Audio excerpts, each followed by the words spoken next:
Jadi sebelum memposting, men-share, pikir dua kali. Ya. Hari ini saya berada di Aula Santo Yosef, Paroki Katedral Ruteng, dalam rangka seminar bijak bermedia sosial dari Komsos Keuskupan Ruteng bekerja sama dengan P2TP2A Kabupaten Manggarai dan Dewan Pastoral Paroki Katedral Ruteng kepada 300-an siswa dan siswi SMK Swakarsa Ruteng.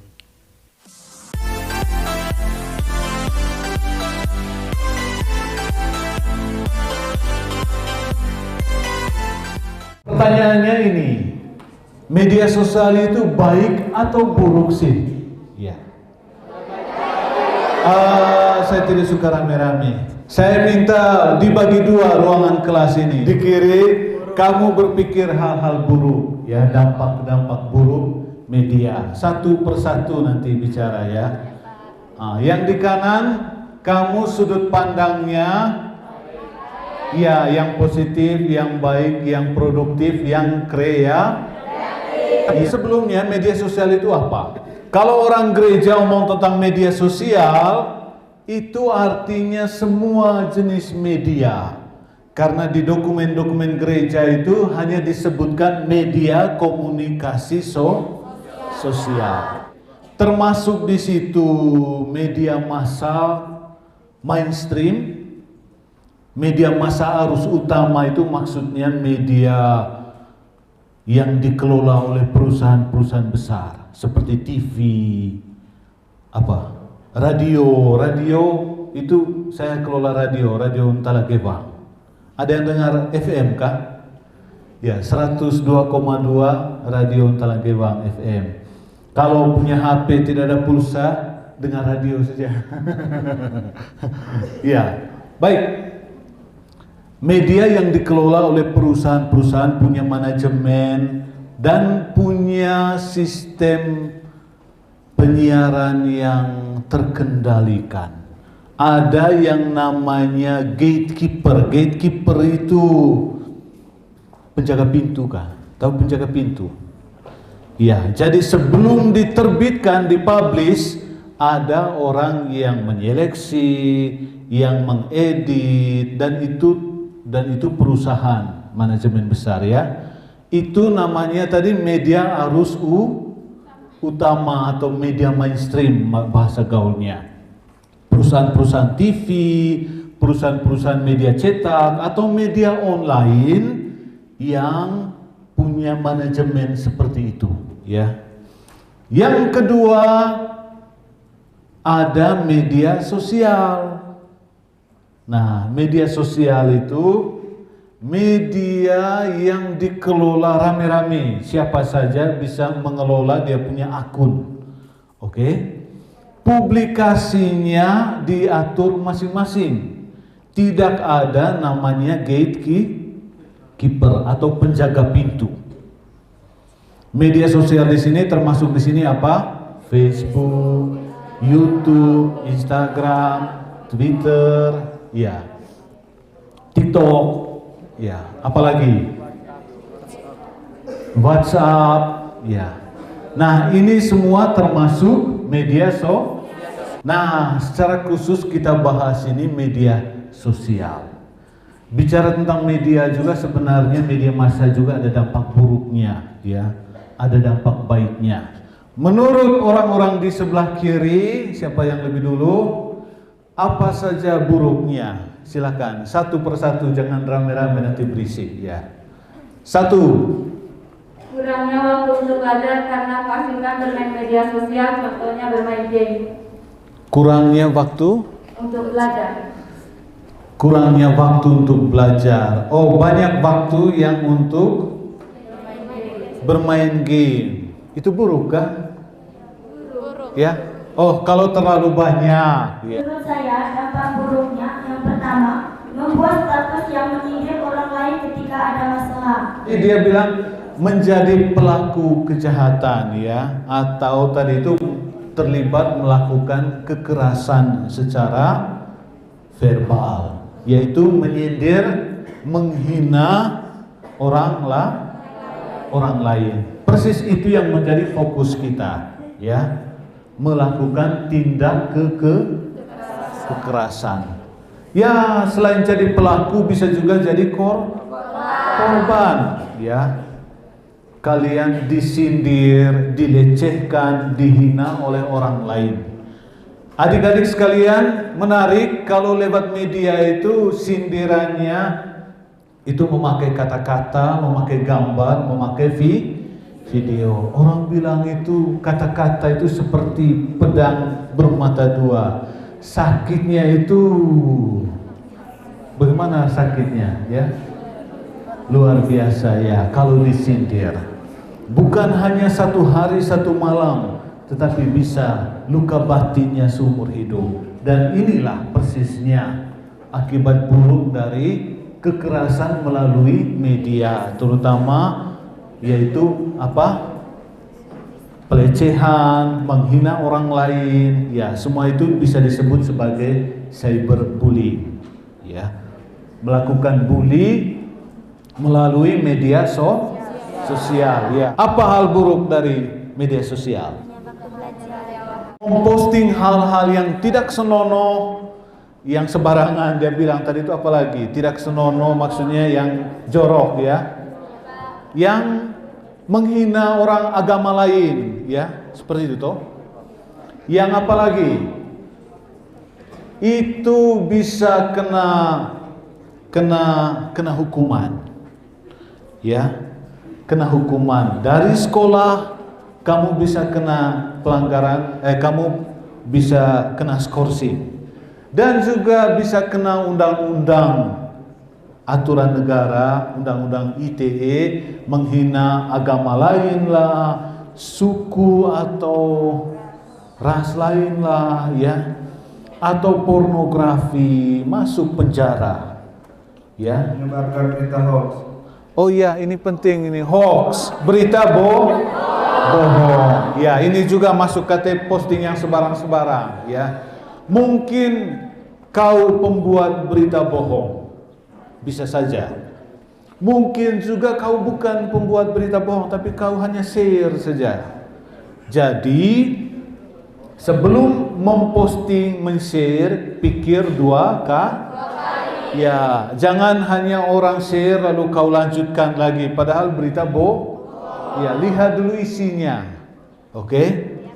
Kalau isinya bohong, langsung kirim ke tempat sampah. Ya, jangan kirim ke orang lain.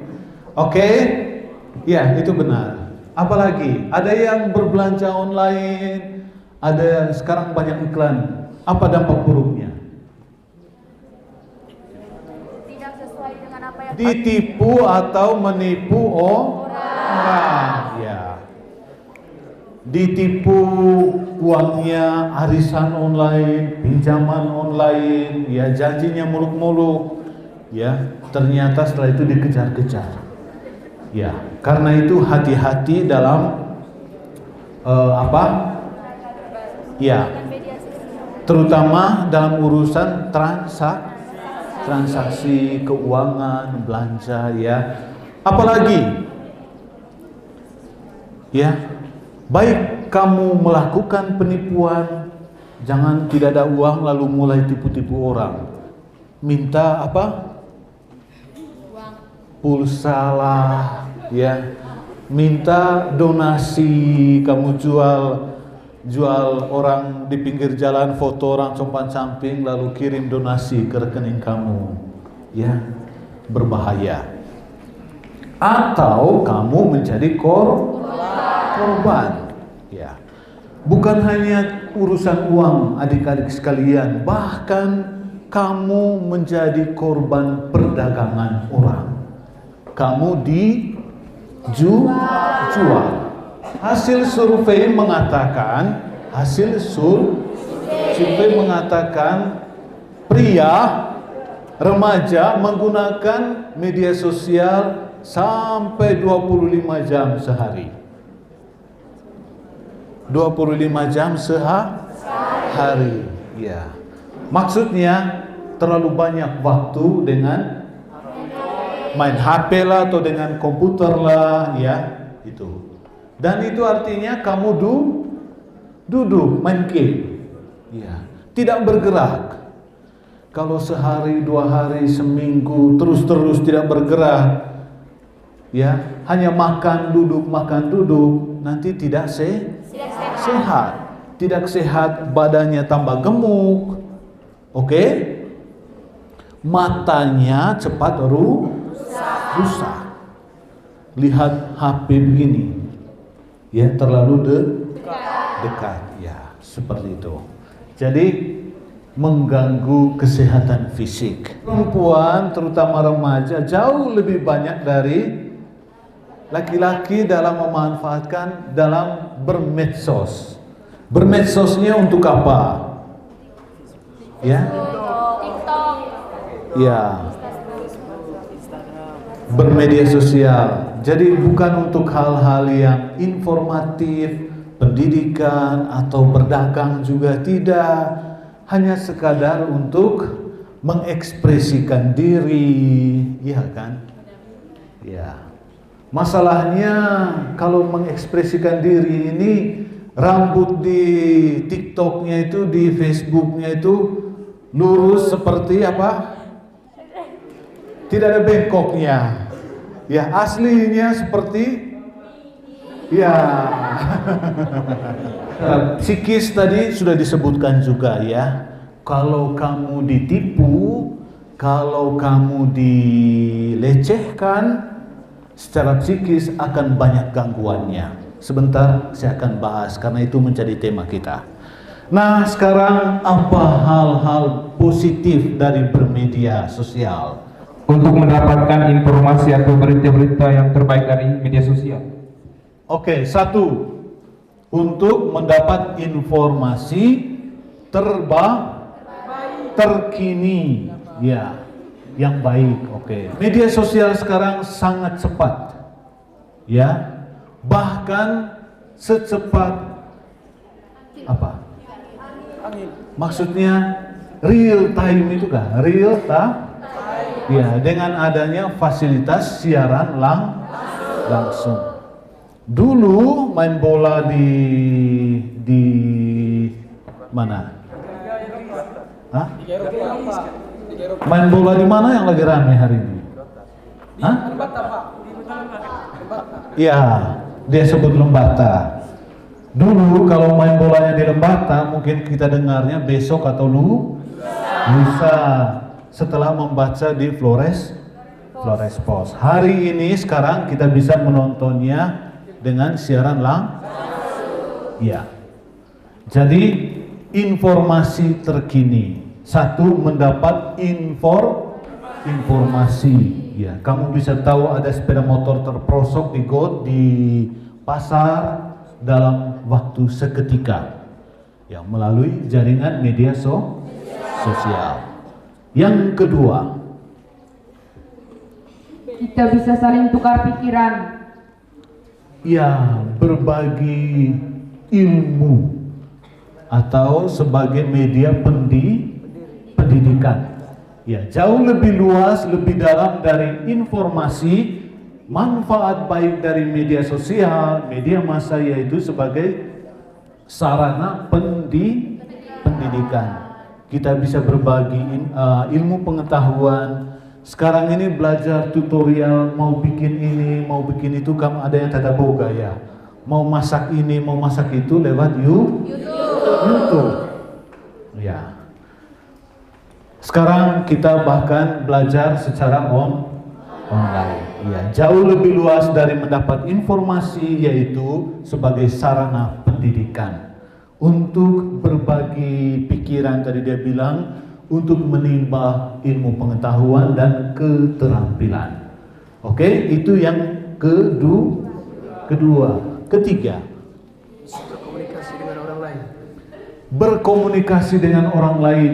Ini media sosial untuk berjejaring, ya, untuk mendapat pertemanan, ya. Dulu ketika media sosial belum ada, temanmu yaitu yang ada di kiri dan di kanan. yang ada di rumah tetangga, yang ada di kampung halaman. Dengan media sosial, temanmu ada di mana-mana, bahkan lintas pulau. Kalau bisa bahasa Inggris, bisa ada di Amerika, di luar negeri. Ya, jadi media sosial untuk apa? Berkomunikasi atau membangun jejaring relasi, pertemanan, persahabatan. Berikutnya apa manfaat positifnya? Saling bertanya kabar dengan sesama atau orang tua. Ya, mirip-mirip lah tadi, jejaring komunikasi, relasi, pertemanan, persahabatan. Ya. Digunakan untuk mendownload materi. Ya, itu tadi bagian dari untuk ilmu pengetahuan, media pembelajaran. Memudahkan kita untuk berinteraksi dengan banyak orang. Ya, itu sudah tadi jejaring pertemanan. Sarana untuk berbisnis. Nah, untuk berdagang online. Ya. Ada yang berbisnis online sekarang? Ya. Sayang sekali, kamu harus bisa. Sekarang jualan gula rebok, kamu tidak punya kiosnya. Kamu foto saja barangnya, jual di Facebook. Yang penting kamu ada stoknya. Sekurang-kurangnya kamu tahu di mana mencarinya nanti kalau ada orang pesan. Ya. Kalau mau lebih bagus lagi, ikut jualan di Tokopedia dan sebagainya. Banyak sekarang akun Facebook kita itu, di halaman Facebook kita itu banyak orang, ini stok barang baru tiba, yang mau pesan silakan ternyata kamu tahu. Ya. Jadi sarana untuk berbisnis, ya. Sarana untuk berbisnis. Masih terkait ini, selain berbisnis teman-teman sekalian, sekarang dengan bukan hanya jual barang orang, ya, jual barang-barang online tadi, bisa juga sekarang ini terkait bisnis tadi itu, ya, atau mendapat pekerjaan di bidang ini, yaitu konten kreator. Konten kreator. Sekarang menjadi YouTuber, ya, sekarang menjadi YouTuber bisa menjadi ladang pekerjaan, mendapat uang. Minimal digaji, kalau kamu rajin itu berapa? 1 bulan? 1 juta berapa? 300, ya. Kalau kamu sudah mendapatkan dana di YouTube lebih dari 1.300.000, YouTube akan mentransfer 1.300.000 ke rekening kamu setiap bulan. Ya, bisa lebih tergantung yang nonton berapa banyak. Oke? Di guru-guru di Fransiskus di mana itu pergi kejar babi hutan nih, kan? Kejar babi hutan, posting di Facebook, dapat iklan banyak dan dia dapat uang, saya tidak tahu berapa juta sekarang. Siapa lagi? Ada yang jual suara saja, kan, nyanyi banyak-banyak dan banyak penontonnya. Mereka lalu dapat uang. Ya, jadi konten kreator itu mengandaikan kamu memanfaatkan media sosial secara kreatif. Ya, kamu harus bisa. Nah, ini kamu tata boga. Kamu bisa video tutorial masak ini, masak itu, khas Manggarai. Oke? Ya, lalu posting. Teman-teman sekalian, banyak sekarang pertanyaan ini. Kalau kau datang ke Flores, ke Labuan Bajo, ke Ruteng, apa yang enak di sana? Makanan khasnya apa? Ya, ini pertanyaan paling sulit kalau kami mengantar tamu. Saya harap kamu yang kuliah pariwisata, sekolah pariwisata, apalagi tata boga, bisa mengembangkan menu khas apa? Manggarai. Posting itu di YouTube, ya. Dan kamu bisa dapat uang banyak. Oke? Masih terkait berbisnis atau mendapat pekerjaan lewat media sosial, teman-teman sekalian. Media sosial sebenarnya kita mau mempresentasikan diri, mau memberi pencitraan siapa kamu. Oke? Dengan media sosial, postingan-postingan kamu, semua itu akan membentuk citra identitas kamu seperti apa. Ya. Dengan melihat itu, orang lalu dapat apa? Bukan. Orang lalu dapat menarik kamu menjadi tenaga kerjanya. Jadi dengan melihat profil jejak digital kamu di Facebook, di media sosial, orang bisa merekrut kamu. Oke? Bukan hanya untuk bekerja ini, bekerja itu, tetapi juga bahkan untuk menjadi terkenal.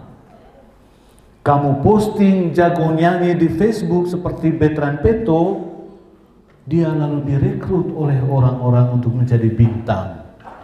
Sekarang untuk menjadi bintang tidak perlu harus harus main iklan dulu ya, harus tampil di TV dulu. Cukup kamu tampilkan diri di media sosial, video terbaik kamu, nyanyian-nyanyian terbaik kamu, suara kamu, atau kemampuan berbicara ya, public speaking kamu bisa direkrut orang untuk menjadi ini, menjadi itu. Ya. Itu manfaat positif dari media sosial. Baik atau buruknya media sosial tergantung bagaimana kita memanfaatkannya. Kita diajak untuk memanfaatkannya untuk hal-hal yang baik, untuk yang positif. Ya. 1, mendapat informasi. 2, untuk ilmu pengetahuan. Ya. 3, jejaring pertemanan, relasi, komunikasi.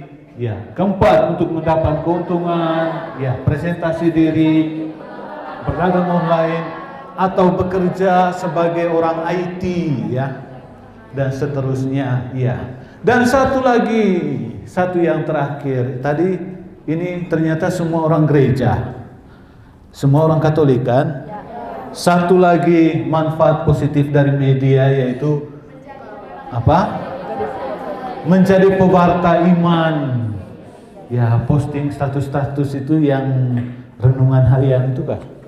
Kalau tidak bikin renungan harian, posting saja dia punya ayat-ayatnya kan? Di Facebook atau di status Instagram atau di Twitter atau di WhatsApp. Dulu ada lagu judulnya apa? Bawalah Yesus ke media sosial. Ya. Omong tentang media sebenarnya itu ya. Kita diajak untuk memanfaatkannya secara baik, positif, secara kreatif ya, dan produktif ya, menghasilkan sesuatu. Dan untuk yang buruk-buruk tadi, kita perlu memahami dan mengatasi atau menghindari itu terjadi, ya. Lewat media tadi digambarkan ada banyak kejahatan sekarang, penipuan, tipu orang, ya, tipu uang, bahkan penipuan, banyak hal lah. Salah satu untuk kalangan remaja ini yang paling penting yaitu cyberbullying. Perbuatan-perbuatan yang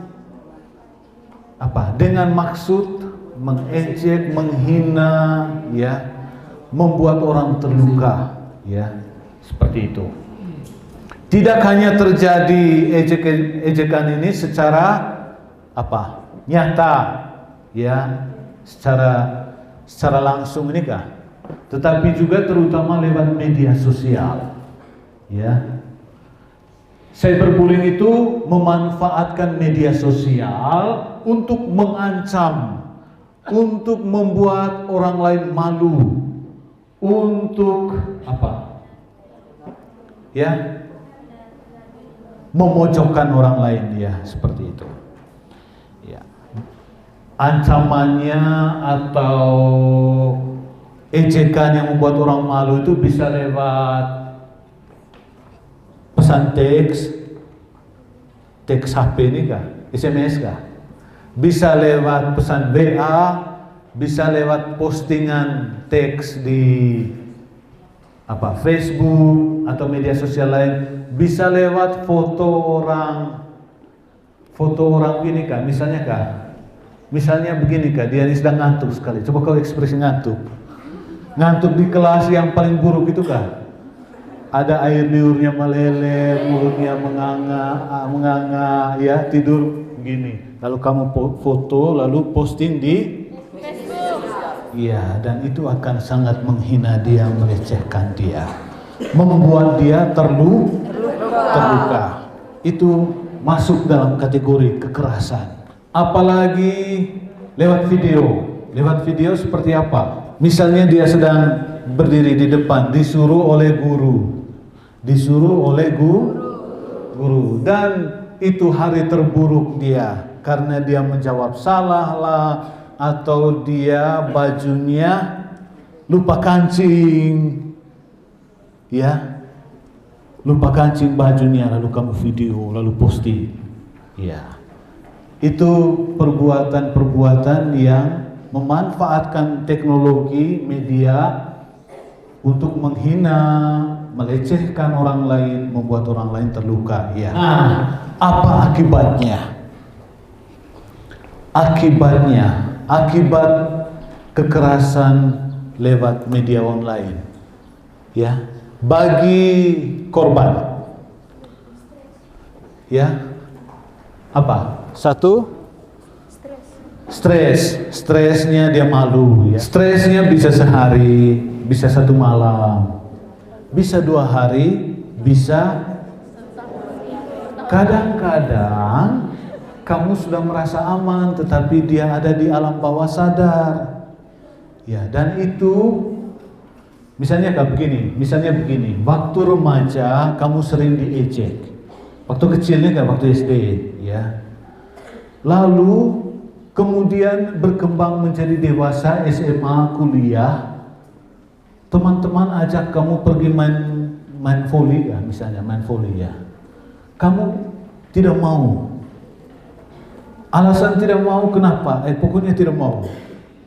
Pokoknya tidak mau. Memang tidak bisa pukul bola kah? Bisa, tapi pokoknya tidak mau. Ternyata teman-teman sekalian, mungkin waktu kecilnya sering diejek, dihina, dilecehkan, sehingga seumur hidup pokoknya dia tidak mau.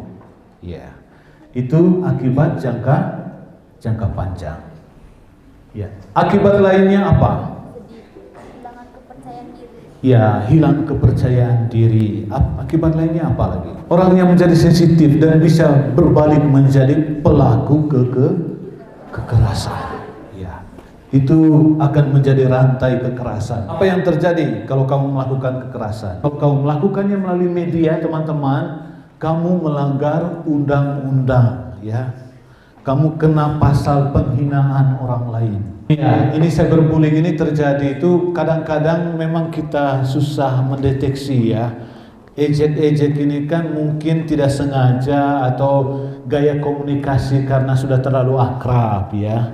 Tetapi ini akan menjadi serius kalau berulang-ulang. Apa yang terjadi ketika terjadi cyberbullying? Ya, melalui pesan media sosial.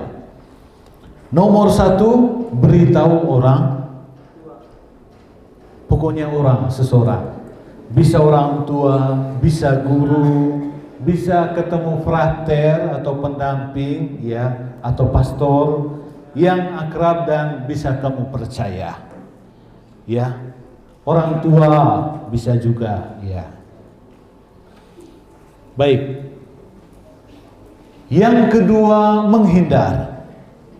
Kalau kamu menjadi korban pelecehan atau dihina, diejek orang, abaikan saja, ya. Abaikan saja, ya. Kadang-kadang bukan hanya mengabaikan pesannya, sekali-sekali juga istirahat dari Facebooknya, ya. Istirahat dari offline kan, atau matikan laptop atau HP-nya, ya. Itu akan memberi kita waktu untuk menjadi lebih tenang, ya. dan fokus pada hal-hal lain yang lebih bijak. Ya. Menahan keinginan untuk apa? Ya, menanggapi. Ya. Baik, akan tetapi kalau pelecehannya serius, jangan lupa simpan atau screenshot. Ya, kalau misalnya akan diproses. Ya. Karena kalau kamu omong, lapor ke guru, lapor ke polisi, lapor ke pihak berwenang, tidak ada bukti, ya susah juga, ya. Ya, kalau di Facebook, di akun media sosial, kita bisa ada fasilitas itu di Facebook, ya, melaporkan postingan. Pernah tahu? Ya, melaporkan postingan, melaporkan orang. Misalnya, lihat nama satu orang, namanya Erik Ratu. Menurut kamu ini akun palsu ini. Kamu klik di sampingnya, di kotak ada di samping nama itu. Di situ nanti keluar pilihan, ya. Laporkan akun ini, ya.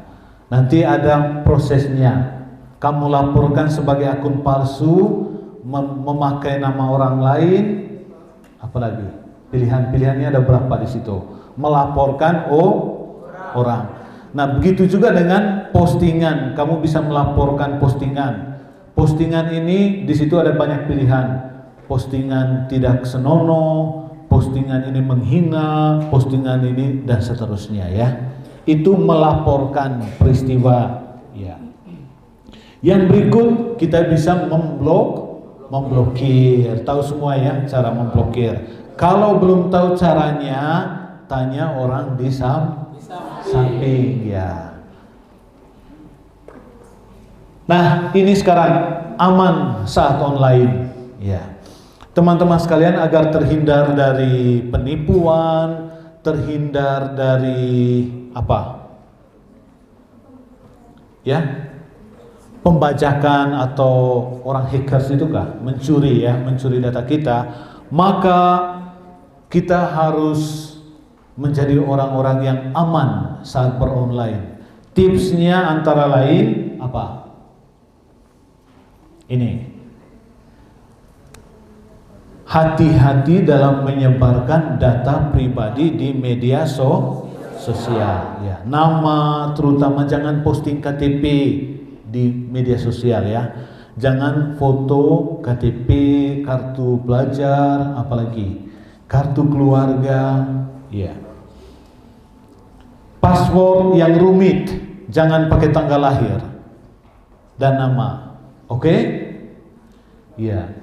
Pakai kombinasi banyak angka dan huruf, garis bawah dan sebagainya. Ya. Sesekali diubah passwordnya, ya. Kemudian jangan menanggapi permintaan yang tidak pantas, ya. Jangan memposting atau memforward komentar-komentar yang tidak pantas atau provokasi, ya. Nah, yang terakhir, hargai hak cipta. Ya, jangan lalu download orang punya video lalu kamu posting sebagai ini video saya. Jangan lalu kamu ambil download foto di internet lalu kamu posting di akun kamu sebagai postingan kamu tanpa keterangan ini gambar ini dari mana, ya. Ini satu dua hal untuk menghindari kekerasan secara online. Saya kira ini saja materi saya. Paroki Katedral Ruteng mengundang TP2A untuk mensosialisasikan hal ini kepada dua kelompok kategorial. Yang pertama ke asrama-asrama yang ada dalam wilayah Paroki Katedral, dan yang kedua adalah ke sekolah-sekolah yang ada dalam lingkup Paroki Katedral. P2TP2A sangat menyambut baik permintaan ini karena sejalan dengan harapan kami bahwa anak-anak yang ada di mana saja bisa memahami bahwa masalah kekerasan terhadap anak merupakan hal yang patut dicegah Dan manakala anak-anak kita menjadi korban kekerasan, anak-anak tidak ragu untuk melaporkan kejadian yang dialaminya. Kami hadir untuk menyampaikan hal ini ke tengah anak-anak kita. Kami ingin menjadi sahabat bagi anak-anak kita. Kami ingin berjalan bersama dengan anak-anak.